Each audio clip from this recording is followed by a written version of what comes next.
안녕하세요. 영어강사 크리쌤 이희선입니다. 선생님 만나 뵙게 되어서 반갑습니다. 제 소개를 잠깐 드리자면요. 저는 한국외국어대학교에서 테솔 박사 과정을 하고 있고요. 과거에는 대치동 목동에서 아이들을 가르쳤고 현재는 교재 개발과 영어 공부법 관련해서 강연을 하고 있습니다. 오늘 영상에서는요. 크게 교재 진도 나누는 방법과 더불어서 리딩 교재 4단계 수업 진행으로 수업의 완성도를 높이는 방법에 대해서 살펴보도록 하겠습니다. 내용을 이해하기에 앞서요. 우리 선생님의 역할에 대해서 생각해 보셨으면 좋겠는데요. 선생님은 학생들에게 facilitator, 즉 촉진자 역할을 한다고 생각을 합니다. 학생들에게 영어에 대한 흥미를 촉진시켜서 우리 선생님으로 인해서 아이들이 영어를 배우는 것을 좋아하는 계기가 되었으면 좋겠습니다. 학교에 따라서요, 한 교재를 한 달에 진행한다고 할 때 주어진 시수가 다를 것이라고 생각이 드는데요. 쉬는 날을 먼저 체크하셔서 교재 진도표, 스케줄표를 먼저 작성할 것을 권유드립니다. 또한 이 교재는요, 3개 유닛을 마치고 나면요, 리뷰 유닛이 있습니다. 수업 시수가 넉넉하다면요, 3과를 마치고 난 다음에 복습 겸 리뷰 유닛을 아이들과 함께 하면 좋겠지만 여의치 않을 경우에 추가 과제로 내주시고 정답만 맞추셔도 좋습니다. 또한 워크북을 수업 중에 진행할 것인지 아니면 과제로 내주실 것인지 추가로 온라인 사이트를 활용할 것인지에 대해서도 미리 생각해 보시고 결정하셔서 아이들과 만나는 첫날에 수업 진행 방향에 대해서 명확히 이야기해 주면 좋겠죠. 또한 한 학기 동안 몇 권의 교재를 나갈 것인지 이번 학기 동안 열심히 공부한다면 어느 정도 실력 향상이 가능한지 미리 말씀해 주시면 좋습니다. 방과 후 수업을 열심히 진행하면 내 실력이 이 정도는 향상될 수 있겠구나 라는 기대감을 가지고 수업에 임할 수 있도록 해주세요. 기대감과 목표치가 있어야 즐겁게 공부할 수 있습니다.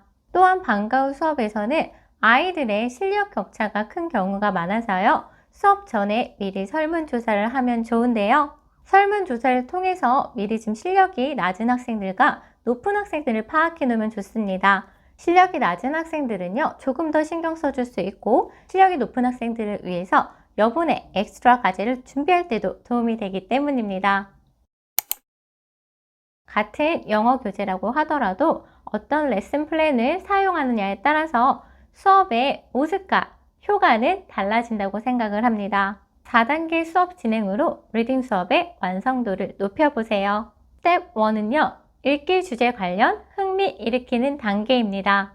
오늘 읽을 주제 관련해서 흥미를 일으키거나 배경 지식을 쌓는 단계인데요. 아이들에게 친숙하지 않은 주제인 경우에는요. 배경 지식을 쌓을 수 있도록 자료를 준비해 주시면 좋겠죠. 가장 좋은 것은요. 시각적으로 아이들의 관심을 끌면 좋은데요. 주제와 관련된 사진이라던가 동영상을 준비하면 좋겠지만 사실 매번 준비하기는 쉽지 않습니다. 그럴 경우 가장 효과적인 방법은요. 교재에 있는 그림을 보면서 오늘의 주제를 추측해 보거나 선생님께서 주제와 관련된 재미있는 질문을 던져봐도 좋겠죠. 책을 보면서 예시를 들어드릴게요. 유닛 5의 경우에요. 기억이 주제이기 때문에 자신만의 암기 노하우 또는 기억력을 높이는 방법에 대해서 아는 것이 있는지 질문해 봐도 좋겠죠?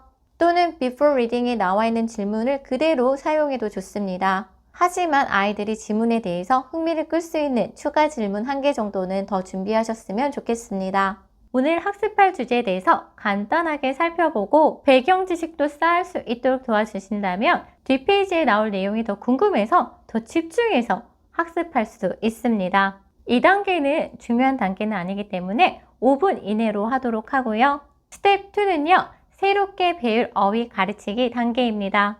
학생들에게 오늘의 어휘를 살펴본 뒤에요. 모르는 단어, 처음 보는 단어에 별표를 치도록 합니다. 이렇게 하면 학생들의 단어 수준과 더불어서 어떤 단어를 모르는지 파악하기 쉽겠죠?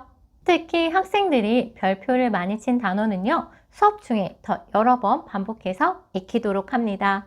음원에 맞춰서요. 2-3번 따라한 뒤에 잠시 외울 시간을 주고 나서요. 간단한 미니 퀴즈라든지 질문을 통해서 아이들이 단어를 제대로 익힐 수 있도록 도와주세요. 초기 단계 아이들의 경우에 지문이 이해되지 않는 많은 경우 수가요.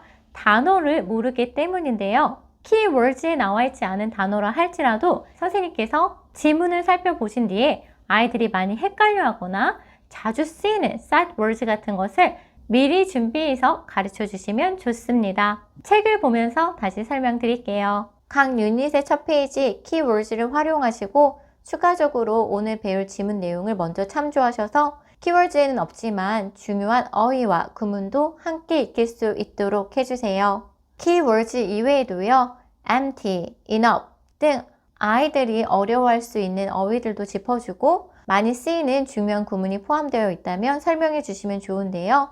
이 지문의 경우에는요, forget to meet, forget meeting 의 의미가 어떻게 다른지 예문을 들어 설명해 주시면 좋겠죠? 또한 많이 쓰이는 how about ing 구문도 설명해 주시고 아이들과 예문을 만들어 보는 것도 추천드립니다. 스텝 3는요, 본문 함께 하기입니다. 처음에는요, 음원을 집중해서 듣도록 해주세요. 그런 다음에요, 2번 정도 음원에 맞춰서 따라하기를 진행합니다. 따라하기가 끝난 뒤에요, 아이들에게 따라하기가 힘든 부분과 해석이 잘 안 되는 부분에 밑줄을 긋거나 별표를 치도록 해주세요. 학생들이 표시하는 동안 선생님은 교실을 돌아다니면서 아이들이 어떤 부분을 어려워하는지 파악하셔야 합니다. 이렇게 표시를 하면요, 선생님들은요, 아이들이 어떤 부분을 어려워하는지 알고 있기 때문에 그 부분을 집중적으로 설명해 줄 수 있고요. 아이들 입장에서는 아는 것과 모르는 것을 구분해서 모르는 것에 집중해서 공부를 할 수 있어서 좋습니다. 모든 공부에서 가장 중요한 것은 아는 것과 모르는 것을 구별하는 메타인지잖아요. 학생들에게 자신이 잘 모르는 부분, 안 되는 부분을 집중해서 공부해야 빠르게 실력이 향상됨을 설명해 주세요. 학생들이 안 되는 부분을 집중적으로 선생님들께서 설명해 주셔야 아이들의 실력이 향상될 수 있기 때문에 학생들이 힘들어하는 부분을 빠르게 눈치채는 것이 중요합니다. 책을 보면서 다시 설명드릴게요. 예를 들면 많은 아이들이요, If you want to remember better, you should keep your brain healthy 를 표시했다면 그 부분을 더 집중적으로 설명해 주면 좋겠죠?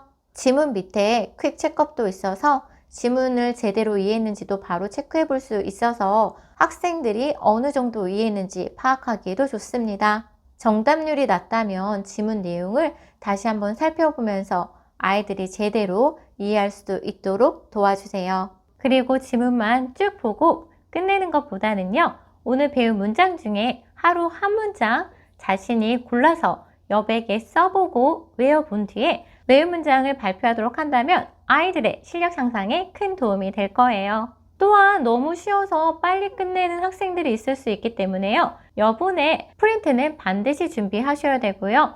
만약에 워크북이 과제라고 한다면 빨리 끝낸 친구들은 워크북을 하도록 하면 좋겠죠. 스텝 4는 문제 풀이, 오답 체크 단계입니다. 학생들이 지문을 잘 이해했는지 보는 단계인데요. 지문을 잘 이해했다면 문제도 빨리 풀 수 있겠죠. 특히 문제 푸는 것을 좀 어려워하는 친구가 있다면요, 옆에서 조금 더 부연 설명을 해주도록 하고요. 아이들이 틀린 부분에 대해서 더 집중적으로 설명해 주시면 좋겠죠. 책을 보면서 설명을 드릴게요. 정해진 시간 Reading Comprehension을 마친 뒤에 답을 확인합니다. 선생님께서 답을 불러주셔도 좋고요. 아이들이 돌아가면서 답을 이야기해도 좋습니다. 마지막 페이지에 Summary가 있는데요. 이 부분을 잘 활용한다면 서술형 글쓰기의 기초를 잡을 수 있습니다. 답을 적고 정답을 맞힌 뒤에 학생들이 Summary에 있는 문장을 이용해서 지문의 내용을 간단하게 요약해 보도록 지도해 보면 어떨까요? 교사용 사이트를 보면요, 많은 자료들이 있습니다. 그 중에서 자신에게 필요한 자료만을 활용할 것을 권유드립니다. 자칫 다 활용해야지 라고 생각하면요, 교재에 집중 못할 수도 있거든요. 오늘 영상이 선생님이 학생들을 지도하는 데 도움이 되었으면 좋겠습니다. 선생님을 늘 응원합니다. 감사합니다.